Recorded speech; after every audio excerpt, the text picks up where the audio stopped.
சாலமோனின் ஞானம். அதிகாரம் 1. ஞானமும் மனிதரின் முடிவும். நீதியை தேடுதலே இரவாமைக்கு வழி. மண்ணுலகை ஆள்பவர்களே, நீதியின் மேல் அன்பு செலுத்துங்கள். நன்மனதுடன் ஆண்டவரை பற்றி நினைந்திடுங்கள். நேர்மையான உள்ளத்துடன் அவரை தேடுங்கள். அவரை சோதியாதோர் அவரை கண்டடைகின்றனர். அவரை நம்பினோருக்கு அவர் தம்மை வெளிப்படுத்துகின்றார். நெறிகேட்ட எண்ணம் மனிதரை கடவுளிடமிருந்து பிரித்துவிடும். அவரது ஆற்றல் சோதிக்கப்படும் பொழுது அது அறிவிலிகளை அடையாளம் காட்டிவிடும். வஞ்சனை நிறைந்த ஆன்மாவில் ஞானம் நுழைவதில்லை. பாவத்திற்கு அடிமையான உடலில் ஞானம் குடிகொள்வதில்லை. நற்பயிற்சி பெற்ற உள்ளம் வஞ்சனையினின்று விலகியோடும். அறிவற்ற எண்ணங்களை விட்டு அகலும். அநீதி அணுகுகையில் அது நாணி ஒதுங்கும்.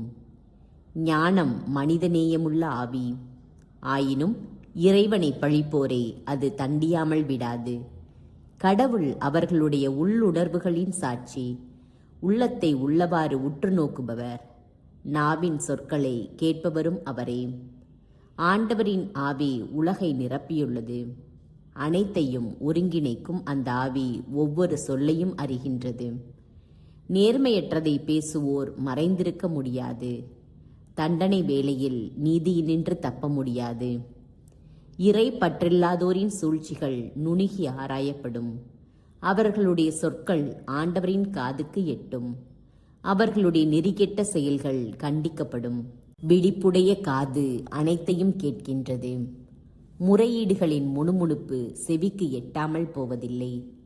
பயனற்ற முணுமுணுப்பு பற்றி எச்சரிக்கையாக இருங்கள்.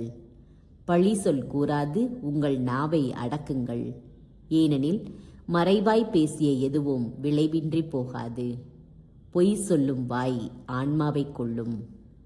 நெறி தவறிய வாழ்வால் சாவை வரவேற்றுக் கொள்ளாதீர்கள்.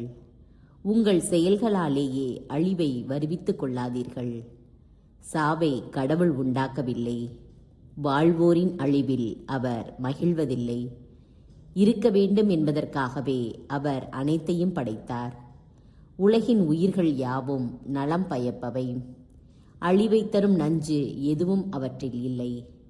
கீழுலகின் ஆட்சி மண்ணுலகில் இல்லை. நீதிக்கு இறப்பு என்பதே இல்லை. இறை பற்றில்லாதவர்கள் வாழ்வை நோக்கும் முறை. இறை பற்றில்லாதவர்கள் தங்கள் செயலாலும் சொல்லாலும் இறப்பை வரவழைத்தார்கள். அதை நண்பனாக கருதி அதற்காக ஏங்கினார்கள். அதனோடு ஒப்பந்தம் செய்து கொண்டார்கள். அதனோடு தோழமை கொள்ள அவர்கள் பொருத்தமானவர்களே.